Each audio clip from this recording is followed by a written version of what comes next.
इनको Nobel Prize for medicine दिया गया, Nobel Prize for medicine. Yoshiro Oshimi की से पूछा गया कि आपने ऐसी क्या चीज़ बनाई है कि दुनिया का सबसे बड़ा इनाम नोबेल प्राइज आपको दिया जा रहा है। तो उन्होंने कहा कि मैंने कैंसर की संभवता पॉसिबल, कैंसर की पॉसिबल दवा खोज ली है।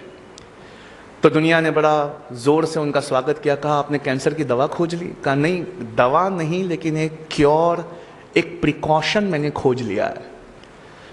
तो दुनिया ने पूछा बताइए ऐसा क्या किया जाए जिससे कैंसर नहीं होता। तो उन्होंने कहा कि जब हम भूखा रहते हैं और हमारी बॉडी के न्यूट्रिएंट्स खत्म होने लगते हैं, जब हम भूखा रहते हैं तो हमारे जिस्म के सड़े गले हिस्से को हमारी बॉडी खाने लगती है।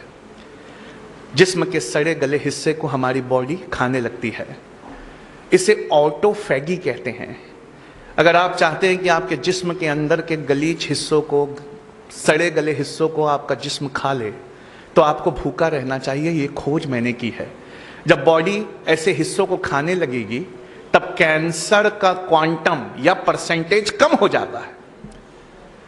कहा डॉक्टर योशिरो ओशिमी, एक इंसान को साल भर में कितने दिन भूखा रहना चाहिए कि उसमें कैंसर ना पाया जाए?